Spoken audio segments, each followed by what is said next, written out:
Coaching को regulate करने के नाम पर छोटी कोचिंग को बंद करके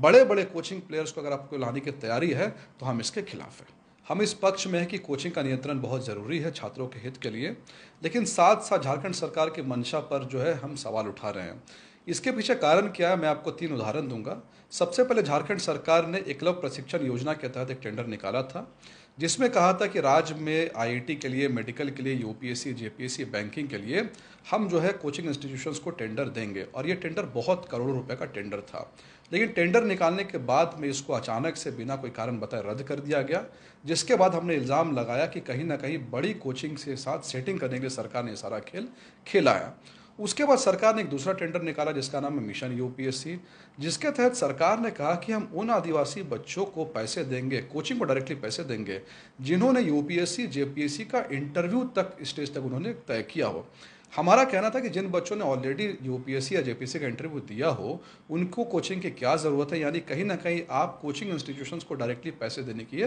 तैयारी कर रहे हैं। तीसरा उदाहरण शिक्षण उत्थान योजना के तहत यहाँ के ट्राइबल वेलफेयर कमिश्नर की ओर से आईआईटी जे और मेडिकल के लिए टेंडर निकाला गया,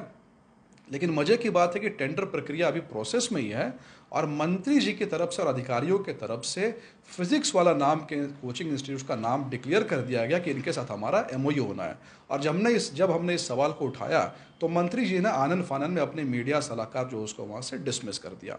तो कहीं ना कहीं ऐसा लग रहा है कि सरकार बड़े कोचिंग प्लेयर्स को लाने की तैयारी में है। और ऐसा क्यों लग रहा है? क्योंकि ये जो रेगुलेशन है इसमें कुछ कंडीशंस ऐसे दिए गए हैं जो छोटी कोचिंग के लिए पूरा करना संभव नहीं है। उदाहरण के लिए कई कोचिंग ऐसे हैं जिनका कैपिटल ही 5 लाख का होता है, पर यहाँ पर सरकार कह रही है कि कोचिंग स्टार्ट करते ही उन्हें 5 लाख रुपए देने हैं। दूसरा, सरकार ने कहा है कि हर कोचिंग को एक मनोचिकित्सक यानी कि साइकेट्रिस्ट रखना होगा। साइकेट्रिस्ट की सैलरी इतनी ज़्यादा होती है कि केवल बड़े बड़े कोचिंग इसमें जो है वो रख सकते हैं। इसके अलावा हम एक बात पर यह ऑब्जेक्शन है कि सरकार कहीं ना कहीं पूरे कोचिंग कंट्रोल इस तरीके से लेना चाहती है कि राज्य में अभी आप देखेंगे पिछले 5 साल में जब भी छात्रों ने आंदोलन किया है तो जाहिर सी बात है छात्र किसी ना किसी कोचिंग में तैयारी करते हैं, चाहे एसएससी की तैयारी करते हैं, जेपीएससी की तैयारी करते हैं, रेलवे की तैयारी करते हैं। तो जब भी छात्र जो है वो सड़क पर उतरे हैं तो आप देख सकते हैं कि छात्र नेता जो उनका है वो कोई ना कोई ट्यूशन चला करके, कोचिंग चला करके अपनी जीविका को चलाता था, यानी कई कोचिंग वाले भी उसमें इन्वॉल्व थे।